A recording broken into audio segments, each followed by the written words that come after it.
and welcome once again to the final round of the Startup Summit, Day 2. My name is Madame Marola. I'm the summit anchor, and what a journey it's been so far from yesterday, 10 a.m., where we kicked off the Startup Summit Nigerian edition, and now we are at the final leg of all the activities and sessions that we had planned for you over the course of the past 2 days. Right now, we are about to kick off the 8th session of the day, and it is about the Nigerian systems and startups, the way forward. We have amazing panelists lined up for you, and we know that they are going to end this summit with a bang, because at the end of it all that you've learned over the past 2 days, you need to know what are you going to be doing after the summit. And that is the reason why we've invited this amazing group of people to be able to share with you from their wealth of experiences and their intellectual quotient to help you with the answers that you seek. So let me start by introducing to you our very first panelist, and her name is EKATTE UMOH. EKATTE UMOH is a visiting member of Faculties of Enterprise Development Center, Pan-Atlantic University, Lagos. EKATTE is the president of Lagos Business School Alumni Association Northern Zone, immediate past president, League of Akwa Ibom Professionals, and immediate past vice president of NECA's Network of Entrepreneurial Women, NEW. She currently works as a senior advisor at H. Pearson Associates Limited. She is committed to helping small and medium-sized businesses grow and succeed. She draws her wealth of experience as a chartered accountant and chartered microfinance banker with over 14 years of banking experience in both deposit money banks and a microfinance bank. During a time in the microfinance subsector, she founded and ran a microfinance bank of 8 years and was the national treasurer of the National Association of Microfinance Banks at one point. EKATTE UMOH is the author of 2 widely acclaimed books, Aspire, Starting a Successful Business, and Those Teenage Years. Ladies and gentlemen, please give a virtual welcome to our panelist of the day, EKATTE UMOH. Hello and welcome, ma'am. Thanks for having me. It's good to have you here. All right, so the second panelist I'll be inviting to the stream right now is Winifred Quintor Abodern. She is a solicitor and advocate of the Federal Republic of Nigeria, an astute business strategist, a business thought leader, and a seasoned trainer and educator who has over the past 20 years developed and honed his skill in management consulting, legal practice, performance improvement, human resources management, business strategy, and corporate governance. A versatile professional, she founded the St. Augustine Institute in 2010 to train and equip early childhood teachers, which speaks to her passion for excellence in education for children in early childhood. She also obtained an MBA from the Business School of Netherlands in 2018. Winifred is the founder and lead consultant at Ethel Consult, a firm which provides support services such as human resources, audit and risk, legal strategy, business advisory, accounting and finance, and market research to firms seeking to outsource such services. Her key interests are in business development, training, human resources, business advisory, strategy, and legal services. Please join me in welcoming to the stream, Winifred. Welcome, good to be here. Thank you very much. It's great to have you here. Thank you so much, ma'am. All right, and now let me introduce to you the next panelist, MEFLYN ANWANA. Currently, the Special Assistant to the Governor of Akwa Ibom State on Entrepreneurial Development, Directorate of Marketing and Brand Management, a corporate communications expert, digital marketer and strategist, documentary filmmaker, TV presenter, artist, content creator, coach advisor, and food engineer. She has raised a global network of intelligent professionals who identify communication needs and assist in developing concepts that are measurable to complement strategic entrepreneurial goals as Gil Multimedia CEO and founder. As the Special Assistant to Governor Udom Emmanuel on Entrepreneurship Development, MEFLYN is involved with training, coaching, business development, and community engagement, as well as building innovation, clusters, and accelerator models. She is currently involved with an entrepreneurial development initiative, My Entrepreneurship Goals program, that focuses on providing continuous and sustainable engagement to a large segment of entrepreneurs and youth in the southern region of Nigeria. MEFLYN leverages entrepreneurship education, digital skills training, accelerator models, mentoring labs, and explores social investment for societal advancement. Ladies and gentlemen, please welcome MEFLYN to the podium. Thank you very much. Thank you very much. Great to have you here. Absolutely. Okay. All right, and next on the list is KUNLE LAWAL. KUNLE LAWAL is an entrepreneur, idea generator, politician, TEDx speaker, and patriot. He has a keen eye for opportunities based on his experience in the politics sector, working with non-governmental organizations and federal government. He is passionate about Nigeria and what will be termed a detribalized Nigeria.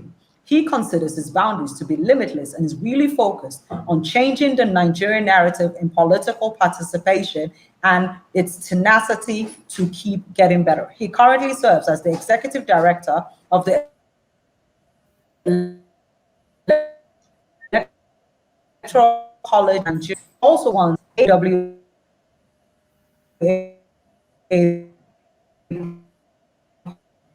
cities in the top 29 LAWAL Limited.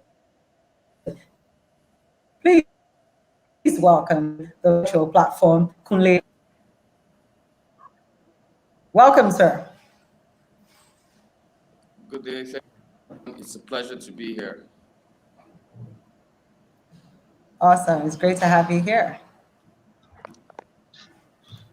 I would also like to introduce our moderator of the session. His name is OROK UNOH, and he will share a little bit about himself as he takes up this session. And we also have joining him, Bernard Titus on this panel. Ladies and gentlemen, please give a virtual welcome to OROK UNOH, our moderator, and another panelist, Bernard Titus. Hi, everyone. It's good to be here. Hello. Nice to be here as well. Great to have you here. So, OROK, the floor is yours. You can take over and ask all the questions you need answered by the panelists. Thank you so much. All right. Thank you very much. Thank you, Madam. You know, did I mention that I love your name? You do have a beautiful name. Thank you so much. All right, ladies. I feel real privileged to be among such bright and beautiful women. KUNLE, I would have pushed KUNLE out, you know, so that I can just enjoy this women. Only me, you know, but KUNLE, now you're going to share time. How are you all doing? EKATTE with your friend. How are you all doing today? Great. All right, fantastic. Amazing, great, wonderful. All right, so we do have this opportunity to, you know, share our thoughts as regards the Nigerian system and what kind of impact it does have on startups. All right, so without much ado, I'd like to go straight to my sister here, who tends to look very serious. I'm sure she already knows I'm talking about. Hi, EKATTE. EKATTE, you look very serious. All right, how are you doing? I'm very well. EKATTE, all right, let's start with you. I mean, as we move along, I would like us to answer our questions based on our experience so that people would not only learn from our definitions of things, but basically try to tap from our wealth of experience. So EKATTE, when we talk about the Nigerian system, I think it's fair enough that we give the audience an understanding of what we know or what we think is the Nigerian system with regards to entrepreneurship development. What is that system we're talking about? Okay, so because this is a conference, it's proper that I'm very positive. And because if I have to say all of the experiences or start with the experiences I've had, especially while running the microfinance bank, it's not going to be that much of positive. But so having given that caveat, I would say that the Nigerian system is evolving. there's still a lot of work to be done to get to where it should be, because imagine that we have many young Nigerians who are looking for those basic things to support them, basic infrastructure, to support them to do what is right, to bring out the best in them, but they're having to grapple with the basics. For instance, this morning I turned on the tap and water runs, and I just said to myself, I'm one of the fortunate few in Nigeria or Abuja who has running taps. Many people do not have water running, and so if someone is going to do business and has to bother about, will I get water to drink when I get home? I mean, that already takes out some energy from being productive, being innovative, being creative, being resourceful, because you're thinking about how to get basic thing as water and then light. I mean, I shouldn't even go there. We all know the situation. So it's, but even though it is a business, there's been some things in place, but there's still a lot of work to be done. And for me, and I'm sure many other people like me who are running businesses and coaching businesses, we wonder, I mean, other people have done it. Why couldn't you just copy and paste and adapt to our environment? The basic fundamentals, the basic infrastructures are things that have been existent in certain places for hundreds of years. We could just copy and paste, get those people to help us set up the technical part and then take it from there. But we haven't been able to do that. So on the whole, the environment is very tough as it is. The Nigerian startup environment is really tough. But if you're able to withstand all of those, the rewards are enormous. I mean, we also just heard about the young chaps who got some buy-ins from some foreign companies, and there's still others who are doing deals in smaller scales than that. But imagine if the environment were much more conducive, a lot more people would get all of this attention. Nigerians are really brilliant people. The environment just needs to be tweaked a little bit more to accommodate all of the energy and the creativity in all of these young people. All right. Thank you very much, EKATTE. I like the things you said. It reminds me of a popular cliche, that we share in Nigeria. If you can succeed here, then you can pretty much succeed anywhere else. I'm sure you agree with that, right? I can see Winifred is agreeing with that. Of course. Yeah. So, Winifred, I want to have a balanced point of view from everyone. So we're going to go around by discussing very briefly what your impression of the Nigerian system is. Then after that, we're going to do a deep dive to certain specific questions that I would like to throw at you guys. So let's go to Winifred now, please. What's your own understanding? Okay, good. Okay, so when I saw the issue, the topic systems, I began to say, when we speak to systems, what exactly are we talking about? Yeah. Are we speaking to electricity, which is power? Are we speaking to infrastructure? Are we speaking to the law? How does the law work with businesses? I've had a lot of people complain bitterly to me in the last 3 months because of the delays from Corporate Affairs Commission as regards trying to register their business. And even though the government has said, okay, look, all young entrepreneurs, there's free registration for your businesses, but it's taking forever to go through the process. So the systems, how our systems, in all honesty, like EKATTE said, has not helped the entrepreneurship environment.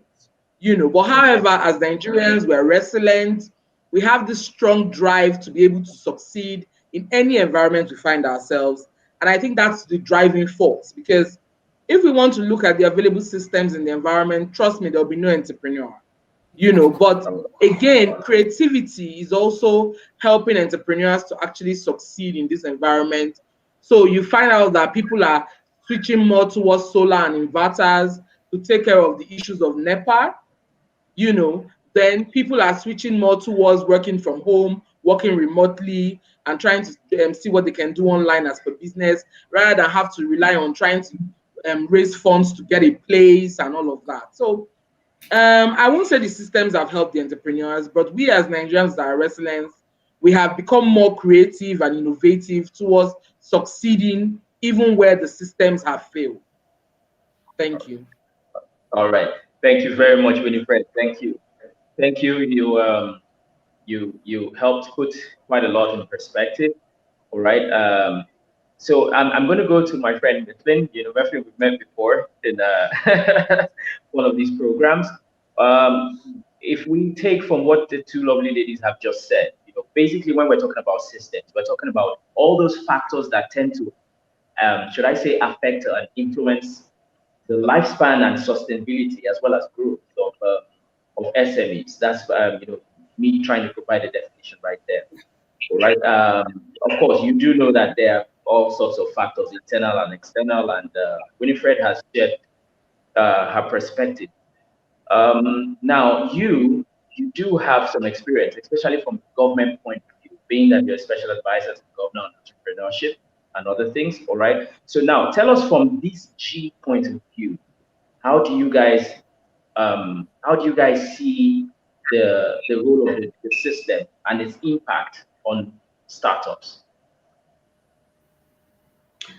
Okay, so firstly, when I heard about, I looked up this particular topic. I looked at the fact that Nigeria is, a country with both vast opportunities and significant risks. And we have business opportunities in infrastructure, technologies, media, and telecoms, of course, agribusiness, etc. But we have our national journey to economic prosperity is a long one, and we have to start dealing with it the way it is. We have to have a radical break from the past, and that would start by we identifying key drivers for growth that would come from security to conducive business climate and markets to governance, leadership, corruption, and accountability. That would go into financial sector deepening and access to capital, even for startups, and of course, skills and talent development. Infrastructure, outrightly inroads, power, communication, all of that, we need to get right back to the real, drawing table. Innovation, IT technologies, market competition, interregional trade policies, economic and industry diversification, regulatory and compliance, inclusive businesses, and of course, very important, strengthening support systems for entrepreneurship development. Like I always say, any society that wants to have a revolution, an economic revolution, you have to go back to the lifeline. Anybody that doesn't have blood is not alive. And so if you're not supporting and strengthening, the entrepreneurship ecosystem, that means you do not, I don't even, if I'm still on, yeah. So basically we need to go right back to the basis, and we need to understand that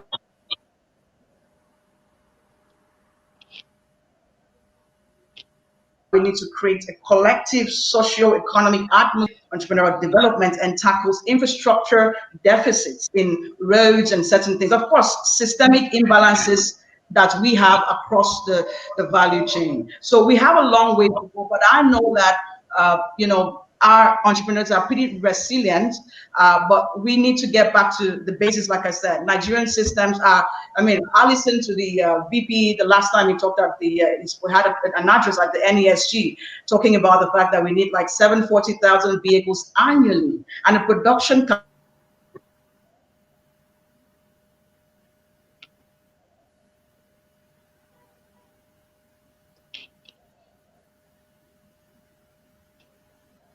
and pretty very poor, not necessary. It's necessary when you relate to manufacturing, production, and every other aspect. If you have a problem with logistics, then you have a problem with transportation, and it is a real big issue. So we have to look at the key drivers for growth, and we need to get back to understanding that the lifeline of our economic development in this economic prosperity journey that we're doing post-COVID is entrepreneurship. So we need to get right back to twitching and getting the systems, Nigerian system, working to be able to work certain things out. And that will start from strengthening support systems for entrepreneurship to thrive. All right. Thank you very much, MEFLYN. We're definitely going to come back to you with regard to some of the things that you said. All right. Now let's look at, because I think we've all been consistent in saying that, the area of financial support, access to capital is a big thing. Now, EKATTE, this is a good area for you because you do have vast experience, not just in SME development, but the fact is that you actually played in the banking sector and MFB in particular. All right. So now share this, with us. Share your thoughts regarding this access to capital, and what role could the system play in enabling this financial support for businesses? Okay, all right. So what I'm going to say is not going to be very popular, but I mean, it's what I have observed. So I will just go ahead and say it. Um, there's still a lot of money in the system to be taken for business development or for running and expanding your business.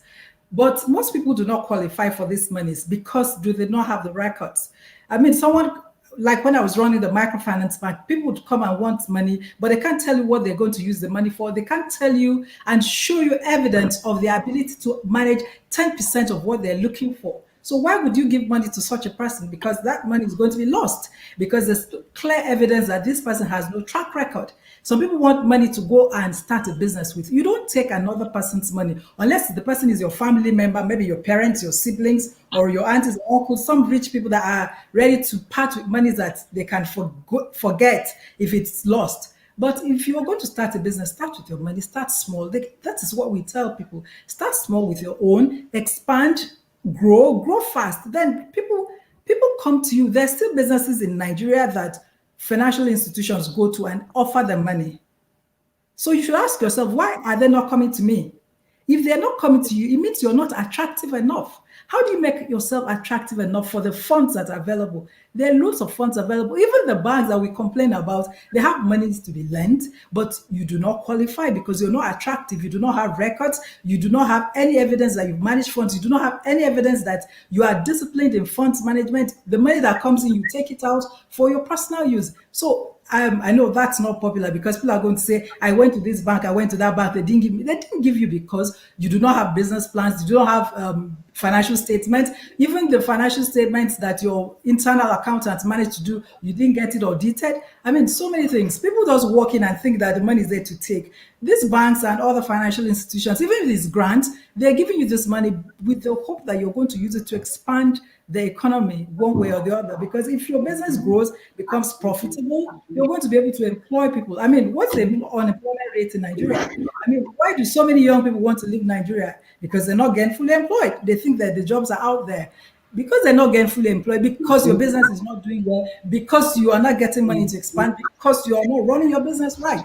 So it's a vicious cycle. That's one of the reasons I decided to set up what I do now, where I just help businesses to be profitable. And if you're profitable, you're attractive. It's as simple as that. I mean, just like a guy and a girl, if you want to toast a girl, you choose the one that is attractive to you.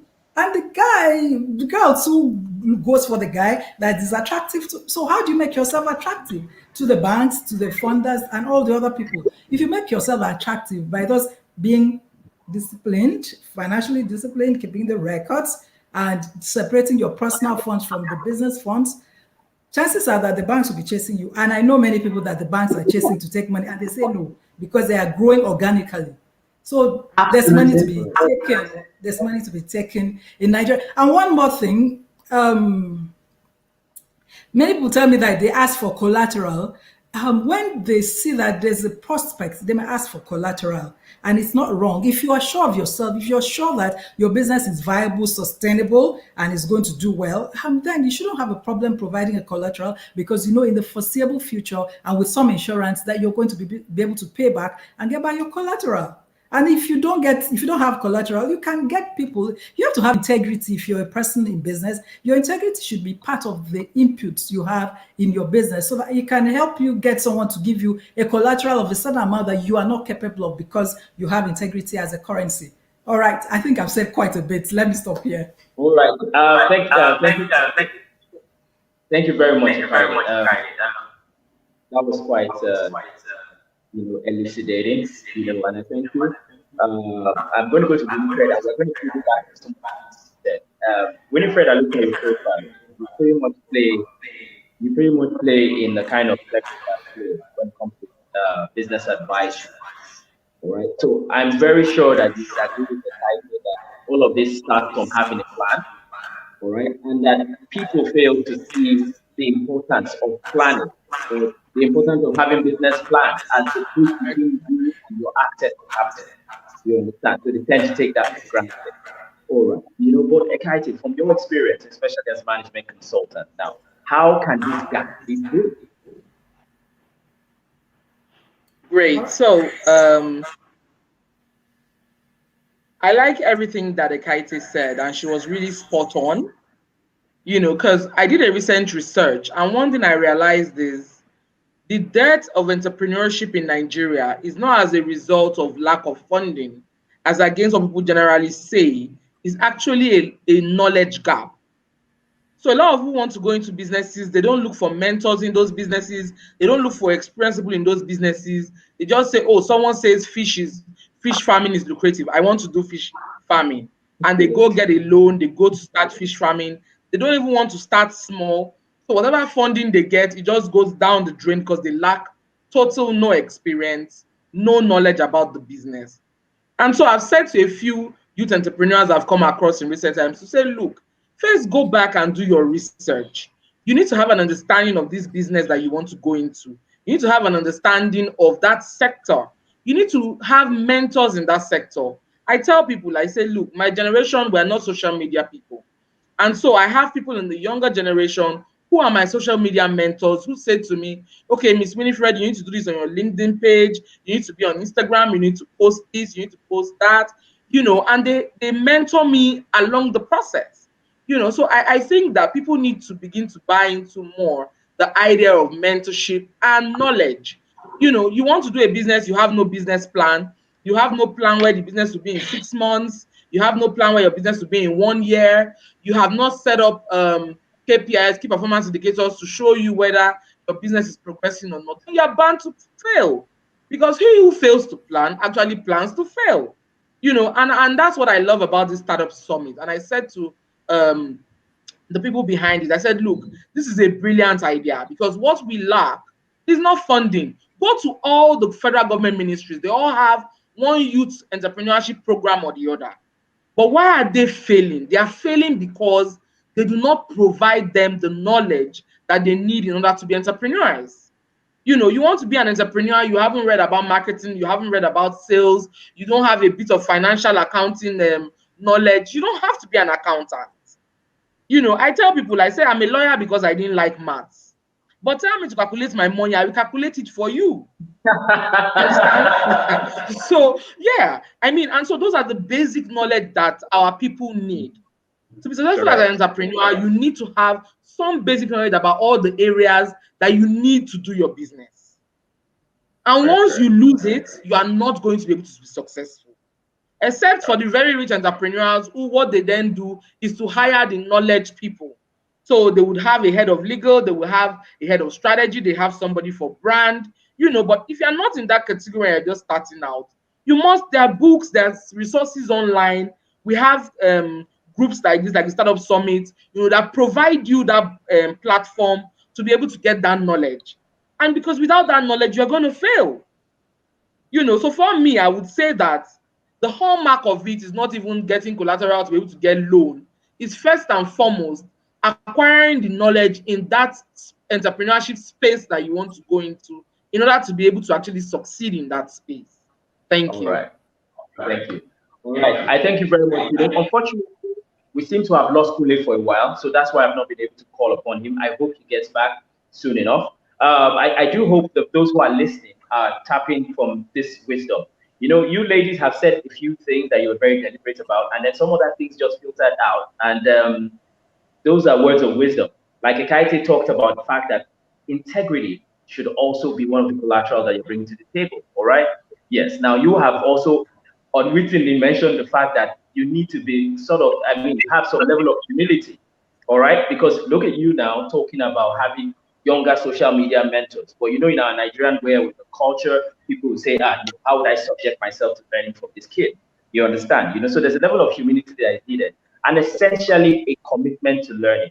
So now, piggybacking on this issue of commitment to learning, I'm going to come to you, MEFLYN. You know, we agree with these ladies that knowledge is key, right? And you know, I like asking you questions because, yeah, I like to attack you from the government angle because of your role there. All right, now, shouldn't the government be looking toward bringing in some knowledge infrastructure? You know, I'm of the opinion that, you know, the government can actually support by ensuring that there's knowledge infrastructure. An example is to have innovation hubs. But, you know, but let's hear your thoughts. Let's hear your thoughts. So great. You know, I talked about recalibrating the education system to incorporate business administration, vocational and practical skills development. So let's take a look at Akwa Ibom State. And I'm not saying this because I'm the aide to the governor on entrepreneurship, but because we are going back to the drawing table to understand how we can move forward. So we've thought about the fact that we needed to drive industrialization as a focus. You see, there's a problem in the Nigerian space. The average person believes government does everything, but no, that's not the truth. Government depends on the people to be able to drive anything. So where you have enabling economic policies, for an example, building factories, the entrepreneurs become the industry outrightly. You understand what I'm saying? So now, right here, because we thought we want to achieve industrialization, so we went back to say, okay, fine, we're going to have to focus on driving incubation, acceleration, knowledge, helping them to understand what it means to, have a business done, do your business registration and licensing, do your, understand the use of technology, understand marketing, in business and all of that. And so we came up with an EDP. And so I always make a suggestion that if we can actually run EDPs across the 36 states of the Federation, I think we will go a lot more. I really think that, solution for this startup summit could actually be that great recommendation that will move us forward as Nigeria. And that's what we're doing in Akwa Ibom State, driving these young people to understand the basics of business, how to start. You need to get it right. You need to do your best. You don't just wake up to say, I want to mix cereal. No, you want to kill people. That's what you want to do. So if you want to mix cereal, there's something called NAFTA. Do you know that most entrepreneurs don't even know haven't even mapped their ecosystem? They don't know what immigration does. They don't know what economic NERC does. They don't even know anything about that. But you want to go into the economic ecosystem. It doesn't work that way. You need knowledge, like our, Mrs. Winifred and Mrs. EKATTE said. You need to understand how things work in that sector. You don't just rush in. So for us in Akwa Ibom, we believe, like I said, that for us to be able to achieve industrialization, we need to drive the startups, the business ecosystem, and everybody to understand, hey, you got to get it right. If we have to have a GDP raise, this is how you go about it, and this is how we're going to do it. And so we support not just teaching you what you're supposed to know, but we also, make them open to available financial opportunities in the financial space and, of course, in the government, space. All right. Thank you very much, MEFLYN. Thank you. So, so we're going to leave the issue of knowledge infrastructure right now. So from time to time, we expose them to, venture. I always say to entrepreneurs, all you need is an idea. And that idea can actually scale if you know how to start out right and get everything structured the way you're supposed to do. That is why we have apps in the stores. Have you ever thought about it, that you just go and you click on an app and then you pay $3 or $5, and sometimes you're not even able to use the app, but you've actually made an exchange and somebody is taking the money. And so, like our panelists said, we have non-profits, profits, venture.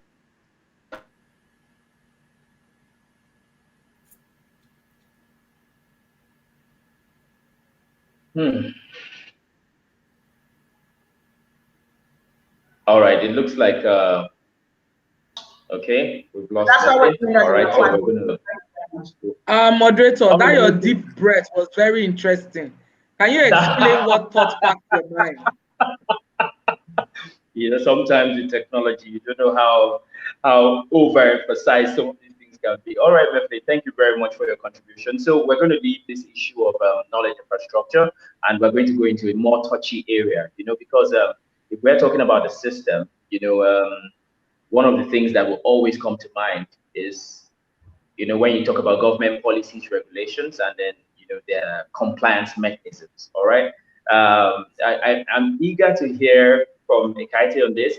I know that she said she was going to tone it down, but EKATTE, maybe you might want to let us know your raw thoughts regarding this. And, from a more positive point of view, how could we actually adapt to the way things are done, and how could we try to make it better. All right. So if I understand your question very well, you're talking about the government policies in support of entrepreneurs at the present and what can be done to improve on that. Yes, right? Exactly. Fantastic. Yeah. All right. So not necessarily. No, pardon me. Not just the policies that are deliberately created to support. You know, there are some policies that exist, like the taxation policies. Those ones are not created necessarily to support. You understand? Now, they also have a lot of regulations and procedures. All right. Now, some of them can actually be counterproductive. We decide to be honest. Yeah. So, what are your general thoughts around those? All right. So, so just in general about the system, maybe I should start with tax that you have mentioned.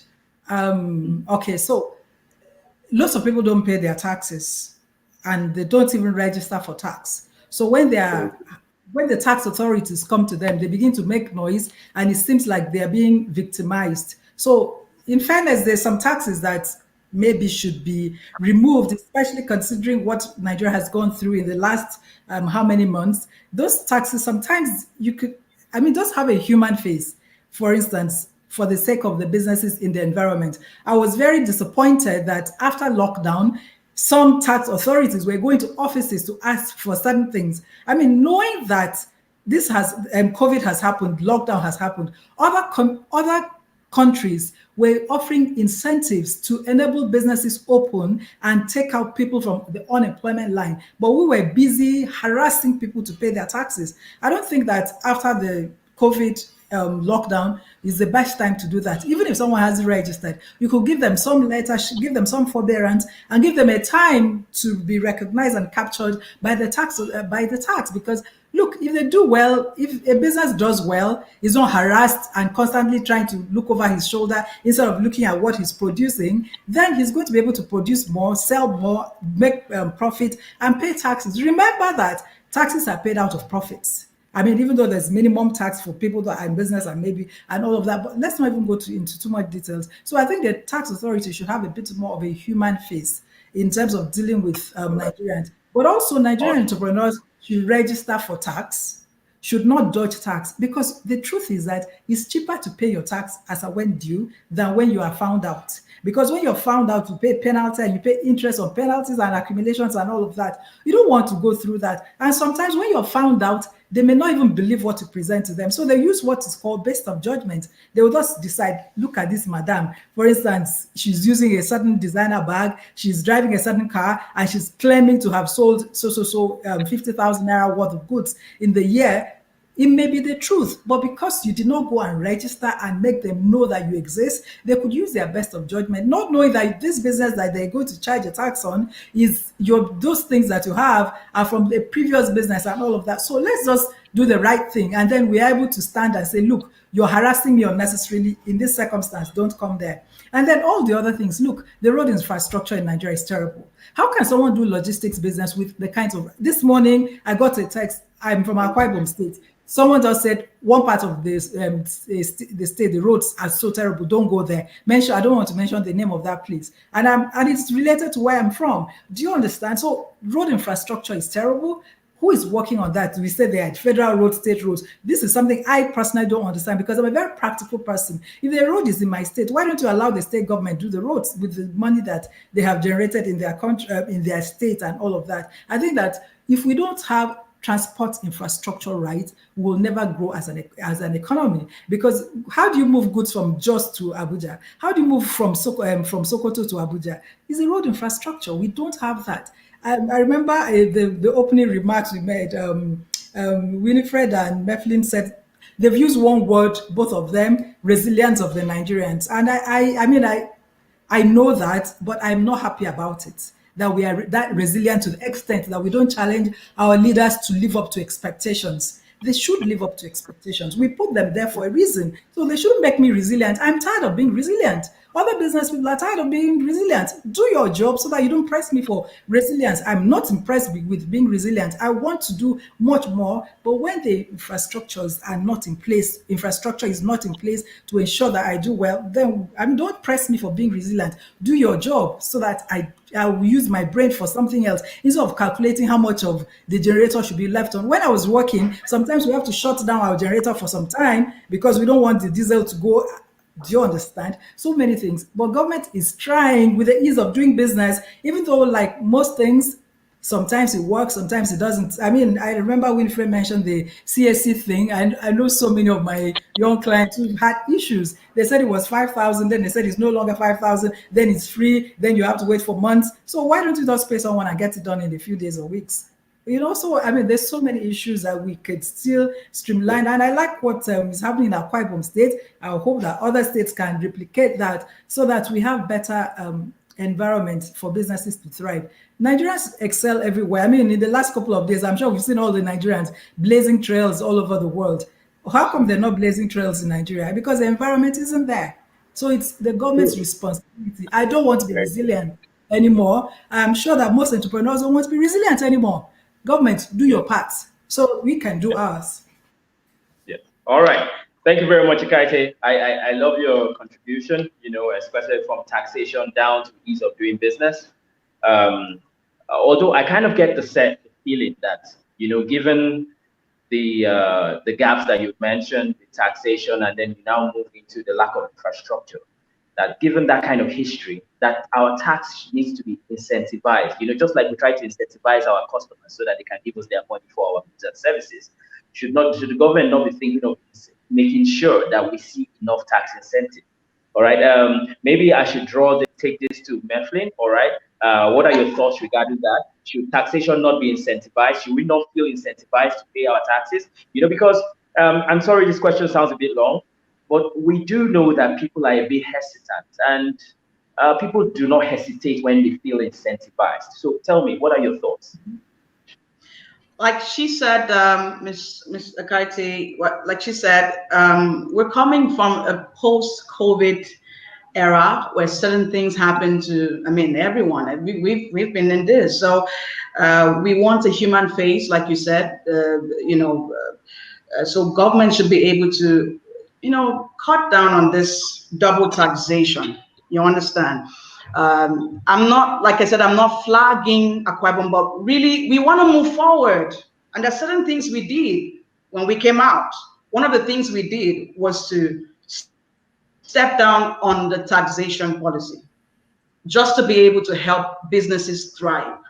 So it's like, it's a recommendation. We need to get back to, driving effective growth measures against institutional corruption across the government agencies. And also the issue that you're saying, I mean, there are no two ways about it. We need to have a human face. But really, there at the back end, there are real issues that, like she said, federal government's roads, state government's roads. Yeah, their responsibilities there. You know, so there are real issues back end. But you know, the thing is, we have to get back to driving policies that pretty much works. And let's get to the startup stage. It's something we haven't, you know, highlighted. I said again before, I mean, we started, I said, all you need is an idea. If we as government can capitalize on the influx of what happens with venture capitalism and angel investment, then we will have an economic raise, an economic development index that pretty much pitches us to the zenith. Look at what happened to Paystack. Look at what's happening in the fintech industry. You know, so we're seeing just about getting pitches done, getting the incubators, you know, doing what they're doing, the Y Combinators of this world, everybody driving in that whole thing, and then see that we're seeing that influx and injection of funds into the entrepreneurial space in the country. So I think, like she said something very spectacular. She said, why are companies making it outside? Why are startups making it out? It's the policies that actually, you know, make them thrive. So we will need to get back to, you know, working out policies that will strengthen, you know, business incubators, seed accelerators, banks also, and of course financial inclusion. You know, and then, but let's not also leave out the entrepreneur. The entrepreneur get it right. If you're saying you're looking for funding, please understand your financial statements and do it right. We should be able to ask you 6 months so far, what have you done? Okay, fine. So I'm looking at it, I'm fine. So I can give you this. So it's not a one-way thing, it's always a two-way plan. So while we are also looking at government, we will need to look at the private sector engagement. And that is where we need increased cooperation amongst the government agencies, private sectors, and of course, real agencies doing what they're doing. Of course, even civil organizations. I must say that listening to the VP at the NESG, the just concluded NESG, with the new Finance Act coming through, we have a long way to go. Like I said, we have a long journey to go, but we will get there in no time. But don't forget that you saw him clearly pleading with the private sector to come on really strong with their engagement to drive the economy. So pretty much Nigerian system, two ways. I mean, it's pretty much two ways. Like the people need to do it right, the government needs to set it right. So, but we will, I'm sure another 5 years to 10 years, when we keep focusing on this, what we're doing at the startup summits and all what we're doing, contributing to the society advancement, we will get it right. All right. Thank you very much, MEFLYN. Even though I do share sentiments with EKATTE in saying that I'm not ready to wait for 10 years. I'm tired of being resilient. All right. It's a journey, man. You just go step by step, though. Right. One day at a time. All right. Let's go over to Winifred now. Winifred, the two ladies here, the two other ladies here have mentioned something. They touched the subject, ease of doing business. Somehow it just dropped, And if you were, I see you already laughing. If you're actively as a private sector practitioner supporting SMEs, you do get the sense or the feel that they see this as a kind of a myth. Reason being, at the federal level, the government talks about ease of doing business, and you can actually see some deliberate policies to achieve that. But when it comes to the implementation, all right, and dealing with the MDAs, that actually, it contradicts what is being said up there. So, what are your thoughts? And I would like you to share experience, with various SMEs, so we can understand. And also, how do you advise them to go about this monstrosity? Okay, so interestingly, good point, EKATTE, good point, MEFLYN. Interestingly, for me, and I'm coming from practical experience, okay? The issues with most entrepreneurs are not either tax issues or infrastructural issues. It's actually issue of knowledge. Because you give the average entrepreneur, and I've interviewed a couple recently, and I said to them, okay, you're asking for 2 million to do a pig farm. Have you even, how much is a pig? How much is the minimum you need to start up? Have you even attempted to do with 100,000 and succeed and then grow it, organically? And the answer is always no. So I'm like, okay, if you haven't done it and then you're complaining that one bank is not giving you loan because they're asking for some collateral, or somebody is not giving you some money, or your family members don't believe in you, they don't want to invest in you, oh, the government has done nothing for me, oh, this, oh, that. On this platform, how many people registered? Every serious-minded entrepreneur should have been registered on this platform. I was expecting that they would have needed to run about 2 streams, because one stream will not take the number of people who are signing up or registering. And I was expecting to at least have over 100,000 participants. But in all honesty, if you find out, I'm not sure we have up to 5,000 participants. And that's what we're talking about. Everybody blames somebody for their misfortune. But the reality of it is they have not sat back to assess themselves. Do you understand? And that's why I will go back to the first issue I talked about, mentors. It's very simple. Yes, you can hear that fishery or pig farming is lucrative. because now everybody's going to the agro sector.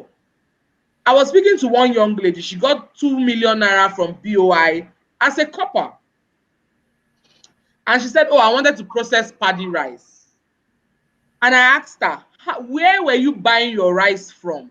And she said, Abuja. I said, how can you be buying rice from Abuja that does not grow rice? Do you understand? And that's what we're talking about.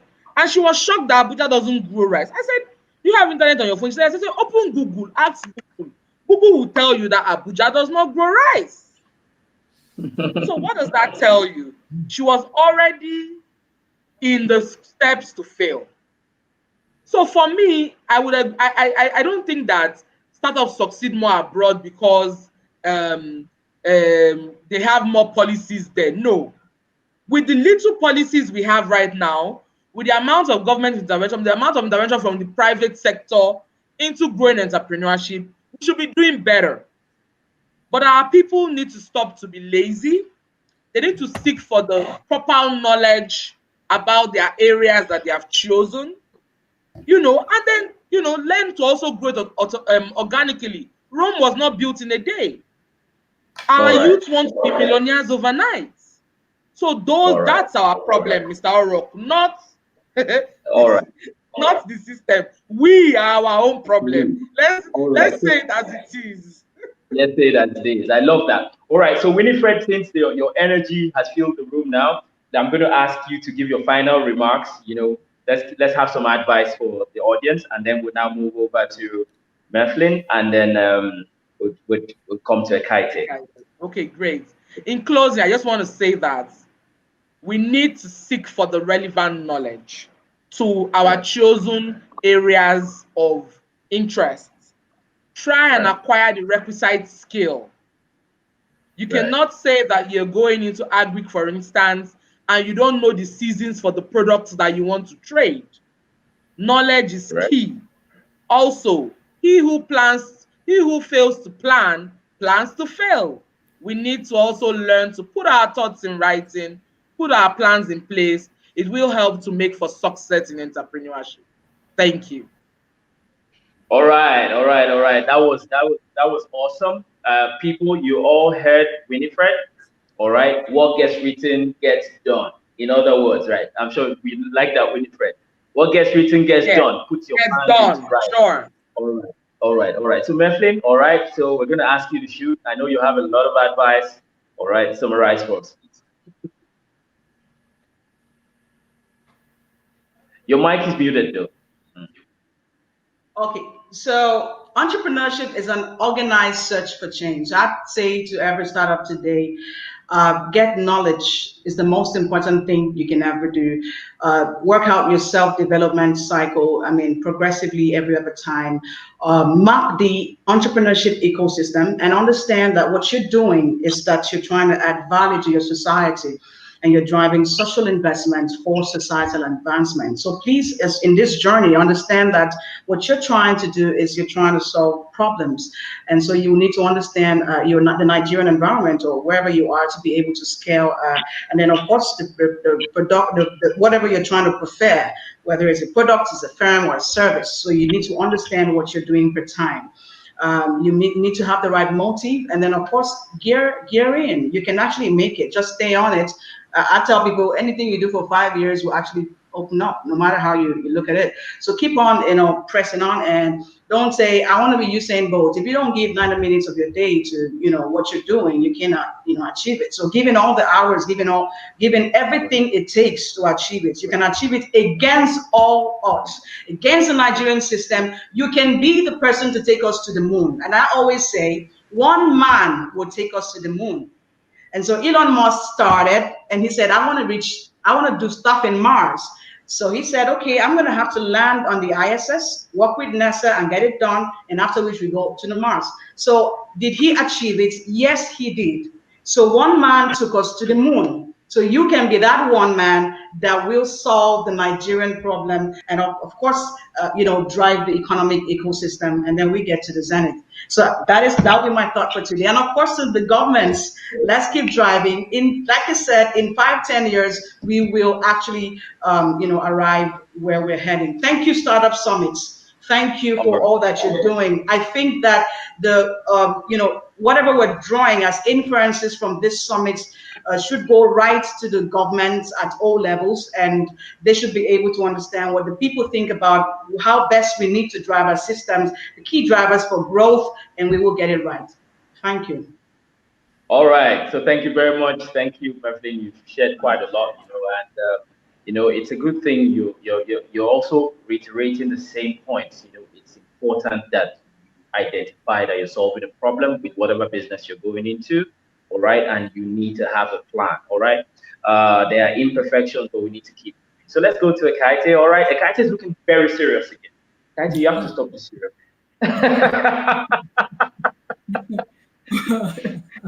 All right, I don't know what to do to change that. I guess it's the Nigerian environment that's making me this.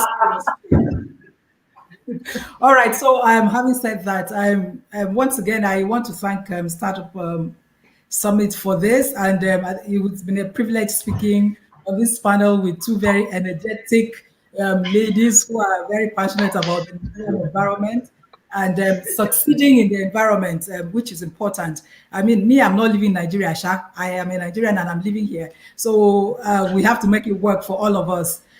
Okay, so and Winifred and MEFLYN, they've said a lot about knowledge, so I won't dwell on that, because I mean, it's a no-brainer. If you want to succeed, you must know what you're doing. If you don't, you can't go very far. In fact, when Winifred first mentioned it, I was smiling because there's several incidents when I had people who had zero knowledge of what they wanted money for, who came to me, and of course we turned them down, and one even reported me to my father back home. But I mean, that's a different story entirely. So you have to know what you're looking for. So you have to know what you're looking for and keep on your lane. Nigerians, we say maintain your lane. Don't look at someone's chapter 6 of the book and you are in chapter 1 and you want to be doing the same, you want to go to the same hotel and to have lunch like Madame Merola, who is in chapter 6 of her book. You are in chapter 1. Stay in chapter 1, maintain, grow, know your numbers, and then expand. If you are good and attractive, funders will look for you. I mean, there are no two ways about it. As I said earlier, money is chasing some businesses. Why are they not chasing yours? Go, and for me, it's an assignment to you. If nobody's looking for you and you go and they turn you down, find out why. And Winifred said something about mentors.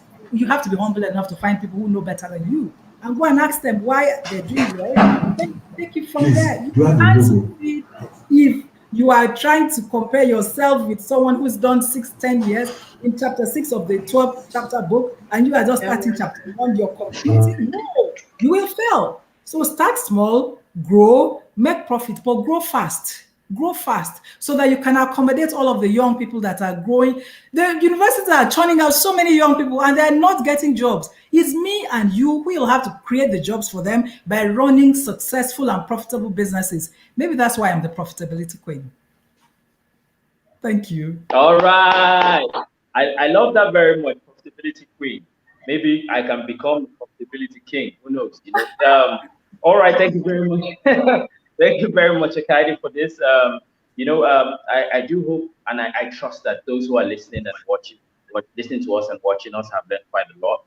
It's funny how everything we have said still comes down to one nucleus, which is acquiring knowledge. All right, yes, because it all ends there. Even with regard to understanding how to manage government policies, you require knowledge. With regards to how to access finance, you require knowledge. Do you understand? Yes. With regards to being able to plan and scale your business appropriately, you require knowledge. And what the profitability queen just shared with us, she said, you actually need to make yourself more attractive. All right, just like a guy needs to make himself more attractive to a woman. I remember her best example. That really touched me. You need to make your business more attractive to even those who are funding bodies. You require knowledge. So people need a commitment to knowledge. MEFLYN has told us the ecosystem is not perfect, government intervention is not perfect, but some people are still forging ahead. Winifred has also said that we need to be able to look beyond these typical problems, all right? Look inwards and then try to drive forward. If other people are driving forward, why not you people? Let us become key thinkers. So we got to thank the Startup Summit for giving us this opportunity to share. I'm very, very, very certain that if you gave us enough time, me and this lady will keep talking till 1 a.m. All right? And people, it's not deliberate. I know that for a fact. I know that for a fact because we've been enjoying every single thing you guys have been saying. In fact, when EKATTE mentioned the fact that you keep saying we should be resilient, and that it gets to a point where we're going to get to a breaking point. So we need to start to change other things around and stop telling people just be resilient. And I totally agree. Every single thing that has been shared by MEFLYN, Winifred, EKATTE, and even you, the moderator, OROK, I can say that you guys have given us truly all the ammunitions we need for us to look inwards and also ask ourselves, what is the way forward? As an entrepreneur, as an entrepreneur, no matter who we are or what we do, we need to be solution providers. We need to always take a viewpoint of always saying, if things are not working, what can we change to make it better? Because if we have a mindset that allows us to be able to be adaptive and keep on improving, we would always find a way out, no matter how bad the situation is. We're not taking away the fact that, yes, the economic downturn in Nigeria right now is very difficult for a lot of businesses. But even in the midst of the economic downturn, many other people are also making money. So sometimes we need to ask ourselves, how do we pivot?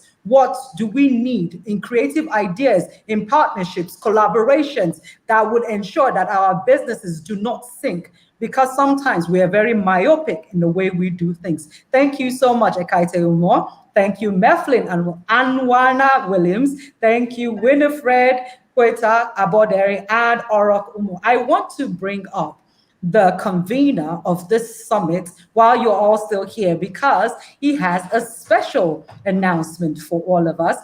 I know the viewers have been here with us from the get-go, and honestly, we cannot end the summit without telling you a big thank you and to let you know what is the way forward after this summit. So ladies and gentlemen, please put a big hand together for the convener of this summit, Mr. Taiwo Adepoju.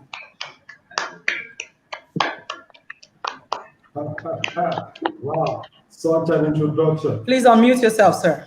Such an introduction. How do I? Where is he? There you go. He keeps All it. right.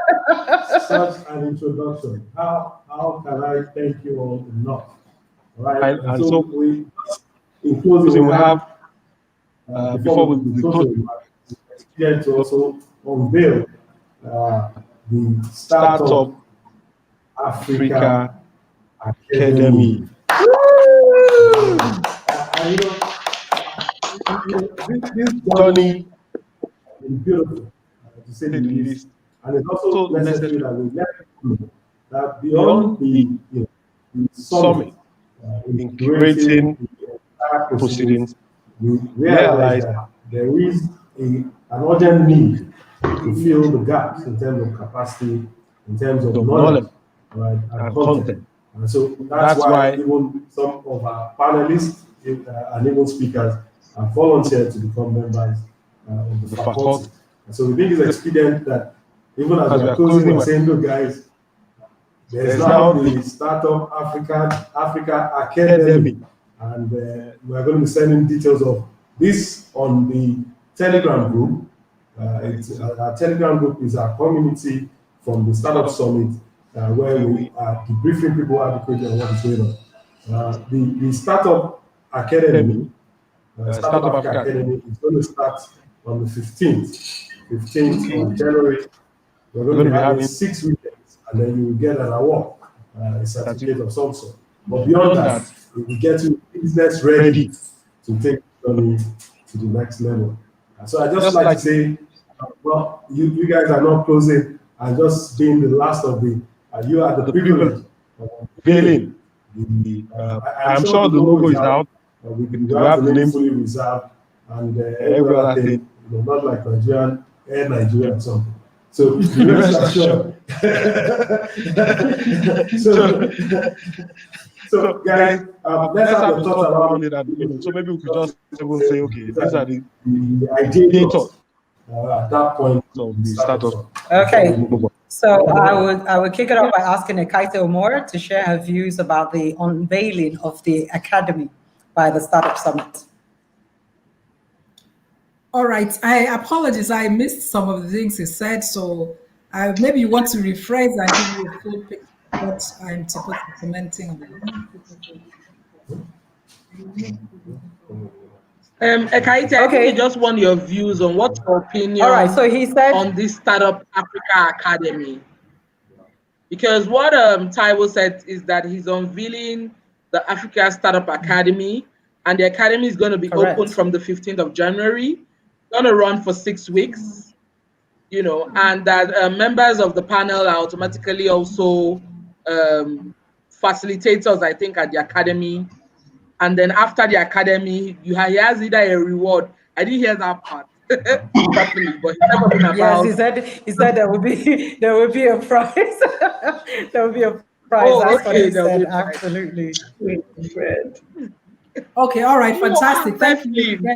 We say know your markets now. We are just asking questions. Sorry. Okay.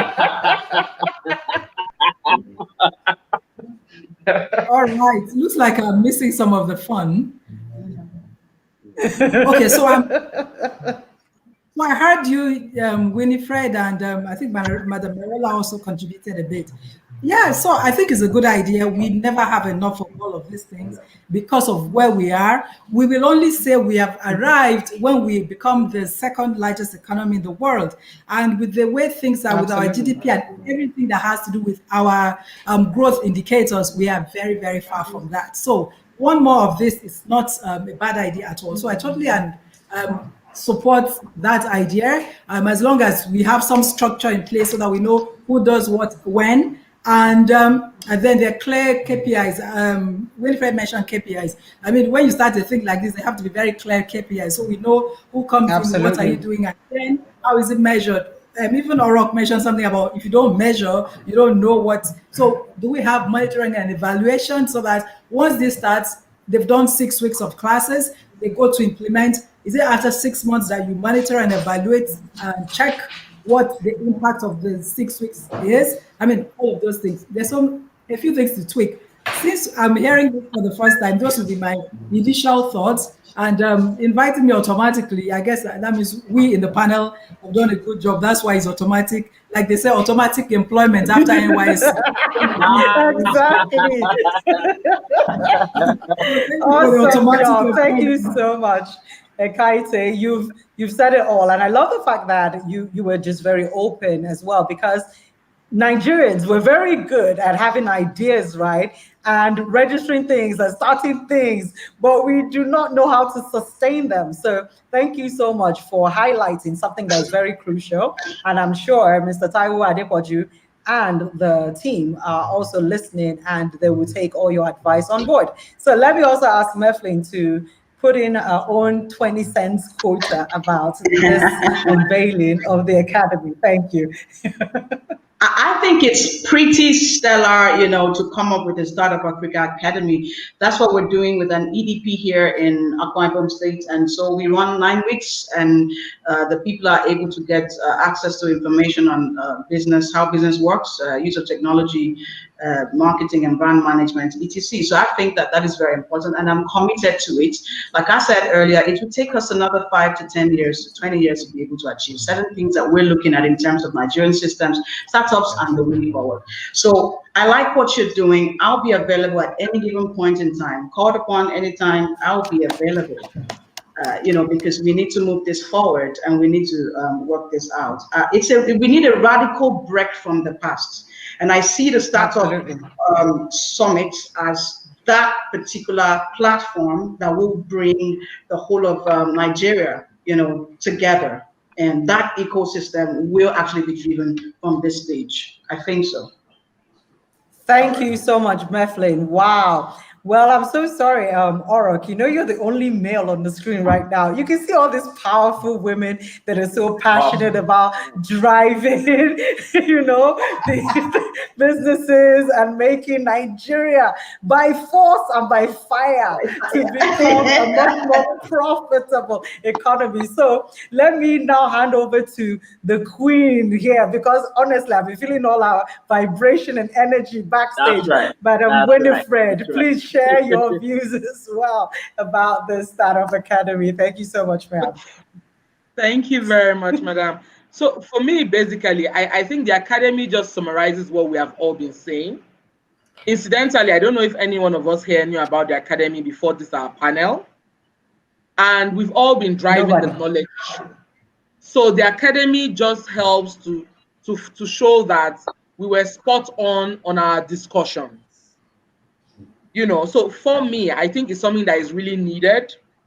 And I'm going to push back to MEFLYN. MEFLYN, I don't think you should just be available as a panelist, but I think if you already have an EDP you are running, you can bring in the Startup Academy to see what impact they can have. Maybe you want to run another stream and see what impact they can have, because that already gives a ready-made market for us to actually test out the theories and knowledge bank that the Startup Academy is going to be bringing. You understand? So I think you should do beyond that. Sorry, I'm putting you on the spot. Yeah, but really, this is just spot on. It's what is really needed. In the last 24 months, I've been working with a lot of youth entrepreneurs. I've actually been around 36 states, you know, and I tell you, what is missing is the knowledge. So if the Startup Africa Academy can bridge that gap, it will be a huge gap that you are bridging. And so it gives me confidence that by this time next year, we'll be looking at profit. What's Madam Ekaitte's word again? Profit-driven, you know, at least I'm seeing the bet of 1,000 new entrepreneurs. You understand? Who, not just entrepreneurs, but profit-making, profit-driven entrepreneurs. Yeah, so I'm seeing that, and I'm sure that, yeah, I will keep track. I'm sure that, yeah, I'm looking at that's a minimum number, because I know how driven Mr. Adequaju can be, you know, so that's the minimum number I'm giving him. Yeah, that's the minimum number I'm giving him. Awesome. This is actually the gap, and this academy is spot on to bridge that gap, because the gap is not money. Thank you so much, ma'am. You know, so I'm really in support of the academy. Well done, guys. Well done. Good one. I love what you've just said right now, and it is very, very true.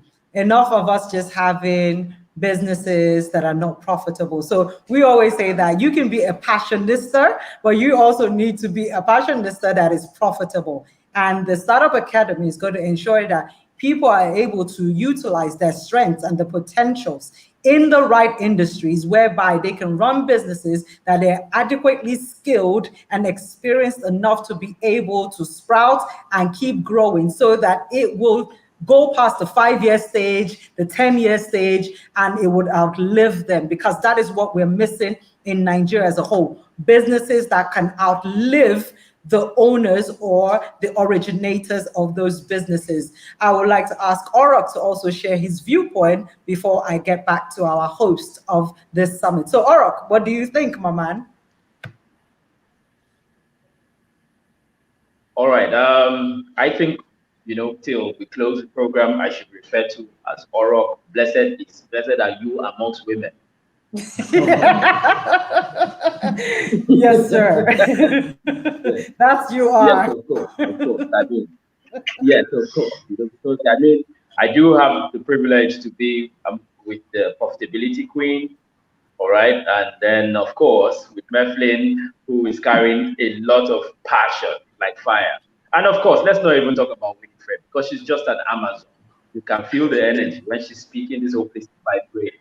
All right, so talking about the Startup Academy, you know, I'm very passionate about anything that has to do with building knowledge infrastructure, to be honest. You know, so I think this is a very, very important contribution.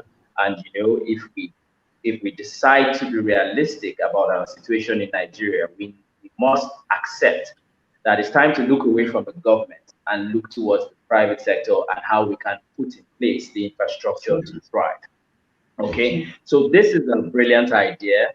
I'd be very eager to do more than facilitate. Really, I would like to know the set of objectives driving the Startup Academy, all right, and see how that can be well cascaded, all right. And of course, sorry, I do have strategy bias, you know, so of course, ensure it's well cascaded and that we have, like EKATTE said, a clear monitoring and evaluation framework. You know, so this would be very, very good. I'm pretty excited. Taiwo Adepoju is my man. We have tried to do so many things from the past, and I know we're still going to keep doing so many. So, I mean, count me in. Not just me, but I would also bring my people, you know, those who I get to train and discuss with, you know, because SMEs, MSMEs, they need information. All right. So this is it. Thank this is you. It. Let them be amongst women. All right. Thank you so much from the blessed man amongst all women. I want to say a huge thank you to our amazing, amazing panelists, EKATTE Umor, the profitability queen, and my big sister that I've known for a lot of years. I want to say a huge thank you to the eloquent and ultra-talented MEFLYN ANWANA Williams, and of course, my power mama herself, Winifred Quenta Aboderi. Thank you so much. You guys are awesome. They always say that you leave the sweetest for the end. You guys are just the best people to have as the ending of this Startup Summit. So we will excuse you now as we end the show. Please, people in the virtual world right now that are watching, please send your love and your thanks to these amazing women that have been with us. And of course, the gentleman that has been blessed to be the only man on the panel with this powerful woman, OROK. God bless you. And that is the reason why your life will continue to flourish on many levels, because you were surrounded by women who are powerful and movers and shakers in their own industries. So thank you so much for having all of you here. And now I would want to bring up our host to say his final remarks for the summit, because we have reached the end of the journey. And of course, you guys will also get to know what else is on the table after today. So ladies and gentlemen, please welcome once again, Taiwo Adepoju. Wow. Wow. I'm so overwhelmed. And then, you know, I'm so overwhelmed, and you know, just think that just even sitting with the team right now, we already have some insights as to how to take Startup Africa Academy to the next level. And I'm glad at the goodwill that is being extended. Can we all hear me? And I'm sure we're going to take it a notch higher. Ultimately, the journey of 1,000 miles begins with a step. Taking giant leaps. And we know that the truly great company or man is that man that gets to the mountaintop and starts to climb. I can tell you from the House of Strength Africa and the startup specialists, this is just the beginning. And we're set to taking this to the next level. Like we said, the proceedings of this summit, the entire proceedings, is currently being curated by Posh Editors. They are foremost rapporteurs. And all of this would be put in a document, typifying and identifying the prospects, the challenges, and the required intervention for every of the key stakeholders. And we're going to be taking this across levels. We have assurances from government and even the financial sector. And we know that if we go on this journey ardently, without flaws, we are going to be making great entrepreneurs. Beyond that, we're also going to be building great institutions. Now, secondly, we are going to be, like I said, the Startup Summit and the Startup Africa Academy is live. So from 15th, the team, they're already working on the education, the curriculum and all of that. And so we're going to be leaning on all the expertise of those e-rounds. Also taking this further, the year is coming to an end.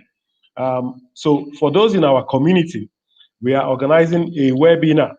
We call it Wildly Important Goals. So your goal setting along 3 key trajectories. One, the personal, the other, the profit, and the third, the purpose journey. And that webinar is going to be open to only those within our community. If you haven't registered or signed up to be a member of the community, please do that ASAP, as soon as possible. You could get the link on joining in my bio or in the bio of Strength Africa.